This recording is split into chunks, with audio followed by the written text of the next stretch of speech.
Back to others vlogs. അപ്പോൾ ഇന്നതാ സെറ്റപ്പൊക്കെ കണ്ടപ്പോൾ മനസ്സിലായല്ലോ, ഞാൻ നാട്ടിലാണ്, കോട്ടപ്പടിയിലാണ്. നമ്മൾ പൂരത്തിന് വന്നേക്കാണ്. അപ്പോൾ അങ്ങയുടെ വീട്ടിൽ തൊട്ടടുത്തുള്ള അമ്പലത്തിൽ പൂരമാണ്. 2 ദിവസത്തെ പൂരമാണ്. ആദ്യത്തെ ദിവസത്തെ വേലപ്പൂരം, അതായത് ഈ വേഷങ്ങൾ അങ്ങനത്തെ ഉള്ള തെയ്യം തെറ അങ്ങനത്തെ പൂരം. രണ്ടാമത്തെ ദിവസമാണ് ആനപ്പൂരം കേട്ടോ. അപ്പോൾ നമ്മൾ 2-3 ദിവസം എന്തായാലും ഇനിയിപ്പോൾ നാട്ടിലുണ്ടാവും. അങ്ങനെ രാവിലെ തന്നെ പൂരത്തിൻ്റെ പരിപാടികളൊക്കെ തുടങ്ങി. ഇവർക്കിപ്പോൾ ഇന്ന് വേലപ്പൂരമാണ്, അപ്പം നാളെ ആനപ്പൂരത്തിലേക്കുള്ള പരിപാടികളൊക്കെ ആയിട്ട് അഗിയും ബാക്കി എല്ലാവരും ഭയങ്കര ബിസിയാണ്. അപ്പം ഇന്ന് വൈകുന്നേരത്തോടു കൂടി വീട്ടിലേക്ക് എല്ലാവരും എത്തും കേട്ടോ. അപ്പം നമ്മൾ ഇന്നത്തെ പൂരത്തിന് വൈകുന്നേരമാണ് പൂരം.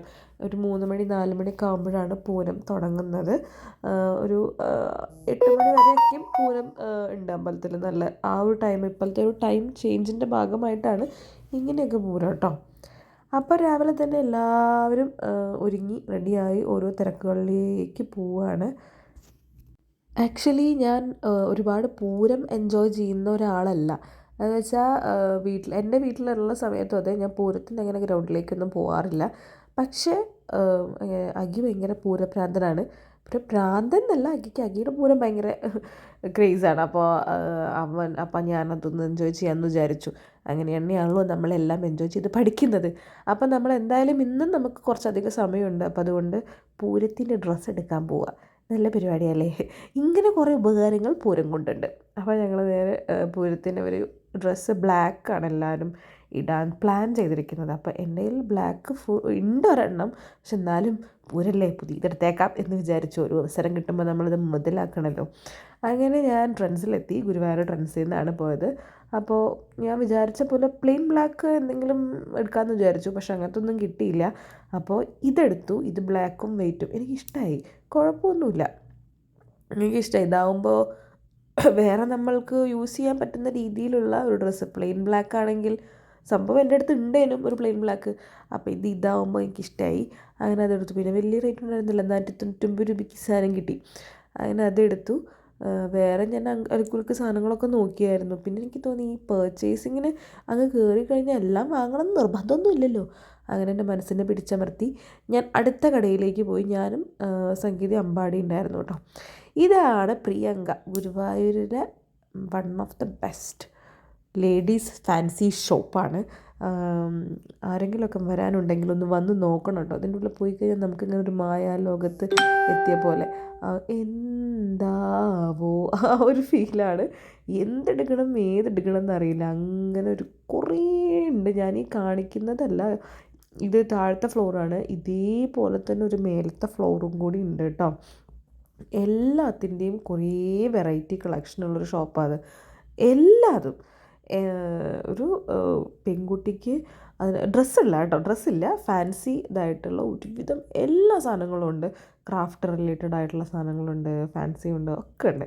അപ്പോൾ അവിടെ നിന്ന് കുറേ ചെറുക്കിപ്പറക്കി കുറച്ച് കമ്മലും മാലയും കമ്മലും പൊട്ട് അങ്ങനത്തെ സാധനങ്ങളൊക്കെ ഞാൻ വാങ്ങി. പിന്നെ നേരെ നമ്മളൊരു അമ്പാടിക്ക് ചെരുപ്പെടുക്കാൻ പോയതാണ്. തൊട്ടടുത്ത് തന്നെ ഒരു ഷോപ്പിൽ നിന്ന് അമ്പാടിക്ക് ചെരുപ്പൊക്കെ എടുത്തു. പിന്നെ ഞങ്ങൾ നേരെ ജ്യൂസിൽ പോയി. പുറത്തിറങ്ങി കഴിഞ്ഞാൽ എനിക്ക് വിശക്കും, അത് അല്ലെങ്കിൽ ദാഹിക്കും, എന്തെങ്കിലും ഒന്ന് എനിക്കുണ്ട്. അതൊരു ശീലമാണ്, എനിക്കതുണ്ട്. അങ്ങനെ അതുകൊണ്ട് തന്നെ ഞാൻ എൻ്റെ കൂടെ വരുന്നവരെയൊക്കെ പിടിച്ച് ജ്യൂസ് കുടിക്കാൻ പോവുക എന്ന് പറയും, അല്ലെങ്കിൽ മസാല ദോശ, ഏതെങ്കിലും ഒന്ന് ഞാൻ കഴിക്കും. അങ്ങനെ ഞങ്ങൾ നേരെ ഗുരുവായൂരുള്ള ജ്യൂസിയിൽ പോയി. ആദ്യം ഞാനിവിടെ ഗുരുവായൂർ നിൽക്കുന്ന സമയത്ത് എൻ്റെ സ്ഥിരം സ്ഥലമാണ് ജ്യൂസി. എനിക്ക് ഇവിടുത്തെ കൽക്കത്ത റോൾ ഭയങ്കര ഇഷ്ടമാണ്. പിന്നെ രാവിലെ ആയതുകൊണ്ട് തന്നെ ഞാനതൊന്നും ഓർഡർ ചെയ്തില്ല. അമ്പൂനൊരു ഫ്രൂട്ട് സാലഡും പിന്നെ ഞാനൊരു ടെൻഡർ ചിക്കു എനിക്ക് ഭയങ്കര ഇഷ്ടമാണ്. ഇവിടുത്തെ ഷേക്കൊക്കെ അടിപൊളിയാണ് കേട്ടോ. ഞാൻ എപ്പോഴും വരണം മുന്നൊക്കെ ഇതാണ്. അപ്പം ഞാനിങ്ങനെ കുട്ടൂനോട് എപ്പോഴും പറയാറുണ്ട് ഇവിടുത്തെ കൽക്കട്ട റോളൊക്കെ അടിപൊളിയാണ് എന്നുള്ളത്. അങ്ങനെ ഞാൻ ഷേക്കൊക്കെ കുടിച്ചു. പിന്നെ നമുക്ക് ഇത് കഴിഞ്ഞിട്ട് വേറെ പരിപാടിയൊന്നുമില്ല. നേരെ അതായത് പുറത്ത് ചുറ്റിലും കറക്കമൊക്കെ കഴിഞ്ഞു. പിന്നെ നേരെ വീട്ടിലേക്ക് പോയി. അപ്പോഴേക്കും വീട്ടിലിങ്ങനെ ഓരോരുത്തരായിട്ട് വന്ന് തുടങ്ങിയിട്ടുണ്ട്. പാപ്പൻ എല്ലാവരും വന്ന് തുടങ്ങിയിട്ടുണ്ട്. പിന്നെ ഇതെന്ന് വെച്ചാൽ നമ്മുടെ തറവാടാണ് കേട്ടോ. ഇവിടെ നിന്നാണ് പൂരത്തിൻ്റെ മെയിൻ കാര്യങ്ങളൊക്കെ പോവുക. അപ്പോൾ അവിടെ എല്ലാവരും ഒന്ന് പോവും. അപ്പോൾ ഞാനും അങ്ങോട്ട് പോയി. അവിടെ എല്ലാവരും ഉണ്ടായിരുന്നു. പിന്നെ ഇവിടെയാണ് പന്തലൊക്കെ ഇട്ട് ഇവിടെ ഫുഡൊക്കെ കഴിക്കും പൂരത്തിന്. അങ്ങനെ നമ്മൾ ഉച്ചയാകുമ്പോഴേക്കും എത്തി പൂരത്തിന്. ഇന്നിപ്പോൾ ഉച്ചയ്ക്ക് വലിയ സംഭവമൊന്നുമില്ല. ചോറ്, മീൻ കറി അല്ലെങ്കിൽ സാമ്പാർ ഉണ്ടായിരുന്നു, മീൻ വറുത്തതുണ്ടായിരുന്നു. അതൊക്കെ കൂട്ടി ഞങ്ങൾ നല്ല പിടിച്ചു. അങ്ങനെ ഫുഡൊക്കെ അടിപൊളിയായിരുന്നു. പിന്നെ ഇന്നത്തെ ഇതിൽ അഗീനെ കാണാൻ ഭയങ്കര ചാൻസ് കുറവാണ്. കാരണം അവൻ പറഞ്ഞിട്ടുണ്ട് ഞാൻ വീട്ടിലേ കയറില്ല എന്ന്. അതുകൊണ്ട് തന്നെ ഞാൻ പിന്നെ നിർബന്ധിക്കാൻ നിന്നില്ല. ഈ ഒരു സീനൊക്കെ കാണാൻ നല്ല രസമല്ലേ, എന്നിങ്ങനെ കുക്കിംഗ് ഇങ്ങനെ തകൃതിയായിട്ട് നടന്നുകൊണ്ടിരിക്കുക, അതൊക്കെ അങ്ങനെ അങ്ങനത്തെ കുക്കിംഗ് പരിപാടികളൊക്കെ കഴിഞ്ഞു. പിന്നെ നമ്മുടെ മേമ എത്തിയിട്ടുണ്ട്. മേമ വന്നതും അടുക്കളയിലായിരുന്നു. അപ്പോൾ ഞാൻ മേമോട് പറഞ്ഞായിരുന്നു നമുക്ക് ഇന്നത്തെ ഫുൾ കുക്കിംഗ് വീഡിയോ എടുക്കണം എന്നുള്ളത്. അപ്പോൾ പിന്നെ മേമയാണ് നമ്മുടെ ഷെഫ്, എപ്പോഴത്തെയും ഷെഫ്. അപ്പോൾ ഞാനും മേമനെ ഇങ്ങനെ ഹെൽപ്പ് ചെയ്യായിരുന്നു. അപ്പോൾ നിങ്ങൾ ഇത്രയും നേരം വീഡിയോ കണ്ടപ്പോൾ വിചാരിക്കും ഞാൻ ഒരു പണിയെടുക്കാതെ ഇങ്ങനെ വീഡിയോ എടുത്ത് നടക്കുമായിരിക്കുന്നത്.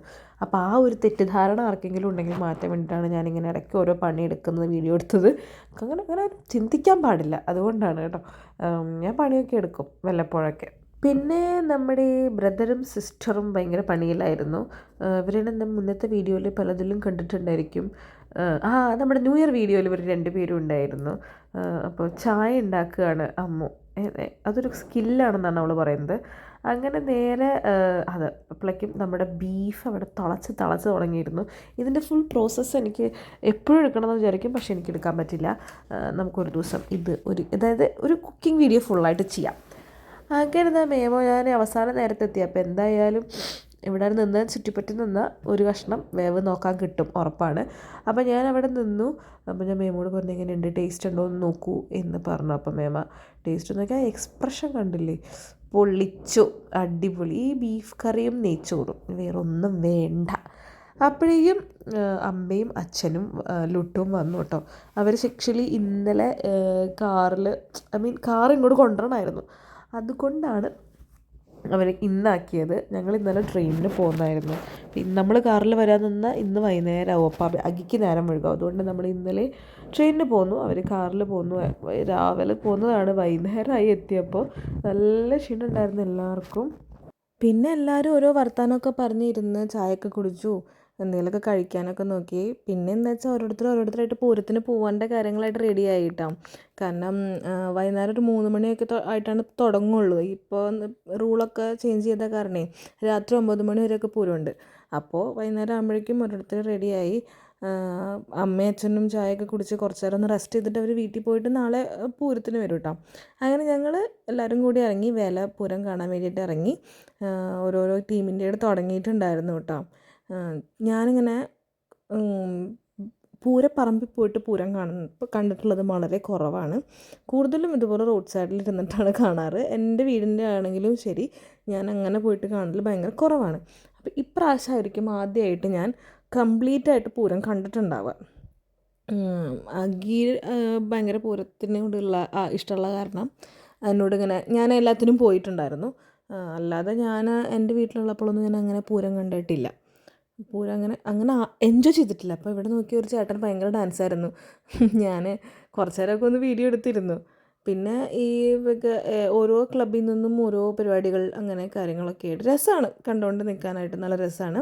ഇത് കഴിഞ്ഞിട്ടാണ് ഇതായിരുന്നു, അതായത് ഈ ക്ലബ്ബായിരുന്നു നമ്മുടെ വീടിൻ്റെ അടുത്തുള്ള നമ്മുടെ പിള്ളേരൊക്കെ ഉള്ള ഒരു ക്ലബ്ബായിരുന്നു അത്.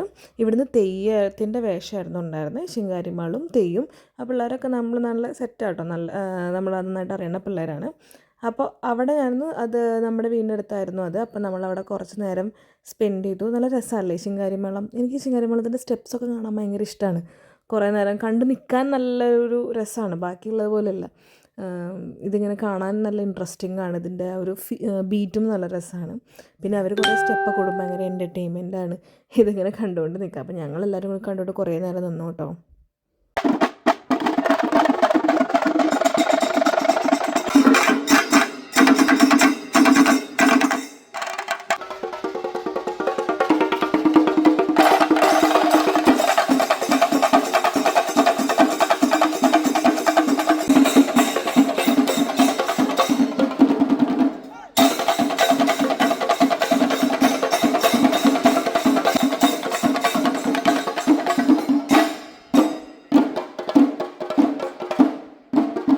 അതിൻ്റെ ഇടയിൽ നമ്മുടെ തെയ്യമൊക്കെ റെഡി ആയിട്ട് വന്നു കേട്ടോ. അപ്പോൾ എല്ലാവരും ഇങ്ങനെ അടുത്ത് പോയിട്ട് ഫോട്ടോ ഒക്കെ എടുക്കുന്നുണ്ടായിരുന്നു തെയ്യത്തിൻ്റെ. നല്ല സെറ്റായിട്ട്, ഇതൊക്കെ ഏതാ തെയ്യം ചോദിച്ചാൽ അറിയില്ല എനിക്ക്, പക്ഷെ എന്നാലും കാണാൻ നല്ല രസമായിട്ടുണ്ടായിരുന്നു. അതിൻ്റെ ആ ഒരു മേക്കപ്പും കാര്യങ്ങളും എഴുത്തും ചായയും ഒക്കെ അടിപൊളിയായിട്ടുണ്ടായിരുന്നു. നല്ല റിയലിസ്റ്റിക് കണ്ണൂർ തെയ്യങ്ങളായിരുന്നു എല്ലാതും. അത് കഴിഞ്ഞപ്പോഴേക്കും നെക്സ്റ്റ് ഇനി ഇവിടെ നിന്ന് അങ്ങ് മാറി പൂരപ്പറമ്പിലേക്ക് പോകാനുള്ള പരിപാടിയാണ്. എല്ലാവരും ഡാൻസൊക്കെ കളിച്ച് റെഡിയായി, സെക്കൻഡ് റൗണ്ട് വേണ്ടി റെഡിയായിട്ട് നിൽക്കുകയാണ്.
അങ്ങനെ കുറച്ച് നേരം പറമ്പിലിരുന്ന് പൂരം കണ്ടതിന് ശേഷം ഞങ്ങൾ നേരെ വീട്ടിലെത്തി. ഒരു കട്ടനൊക്കെ അടിക്കാമെന്ന് വിചാരിച്ചു.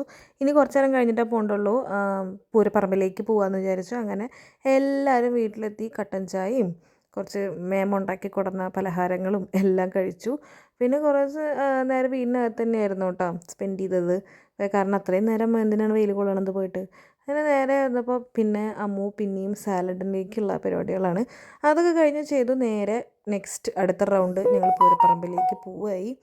പൂരപ്പറമ്പിൽ പിന്നെ അവിടെ എത്തുമ്പോഴേക്കും എല്ലാ സ്ഥലത്തു നിന്നുള്ള പൂരങ്ങളും എത്തിയിട്ടുണ്ടായിരുന്നു കേട്ടോ. അപ്പോൾ കുറേ ആൾക്കാരുണ്ടായിരുന്നു. ഈ രാത്രിയുള്ള പൂരം എങ്ങനെയാണ്, നിങ്ങൾക്കൊക്കെ എല്ലാവർക്കും ഇഷ്ടമാണ് ഈ രാത്രി വൈബ്? എനിക്ക് രാവിലെ കാണുന്നതാണ് കുറച്ചും കൂടി രസമായിട്ട് തോന്നിയത്. പക്ഷേ ഓരോരുത്തർക്കും ഓരോ രീതികൾ അല്ലേ. എന്തെങ്കിലുമൊക്കെ സേഫ്റ്റി ഇഷ്യൂസ് ഉള്ളത് കൊണ്ടായിരിക്കും ഈ രാത്രിത്തേക്കൊക്കെ മാറ്റിയിട്ടുണ്ടാവുക എന്ന് വിചാരിക്കുന്നു. അങ്ങനെ അവിടെ എത്തുമ്പോൾ എല്ലാവരും ചില്ലാണ്, ഭയങ്കര ഓണാണ്. അത് കഴിഞ്ഞിട്ട് നമ്മുടെ ആ പൂരം കഴിഞ്ഞിട്ട് നമ്മുടെ വീടിനടുത്ത് തന്നെ അവരുടെ ക്ലബ്ബിൽ അവിടെ ഇതേപോലെ സെറ്റ് ചെയ്ത് DJ ആയിട്ട് പാട്ടും ഡാൻസൊക്കെ ഉണ്ടായിരുന്നു. അപ്പോൾ അധികം പേരൊന്നുമില്ല കേട്ടോ, കുറച്ച് നമ്മുടെ വീട്ടിലുള്ള ആൾക്കാരൊക്കെ തന്നെയായിരുന്നു കേട്ടോ ഉണ്ടായിരുന്നത്. പിള്ളേരൊക്കെ ഭയങ്കര ഡാൻസൊക്കെ കളിച്ച് പാട്ടൊക്കെ പാടി കുറച്ച് നേരമൊക്കെ അവിടെ ഇരുന്നു. പിന്നെ നേരെ വീട്ടിലെത്തി രാത്രിയത്തെ ഫുഡൊക്കെ കഴിച്ചു. അടിപൊളി നെയ്ച്ചോറ്, നേരത്തെ ഉണ്ടാക്കിയിരുന്ന നെയ്ച്ചോറും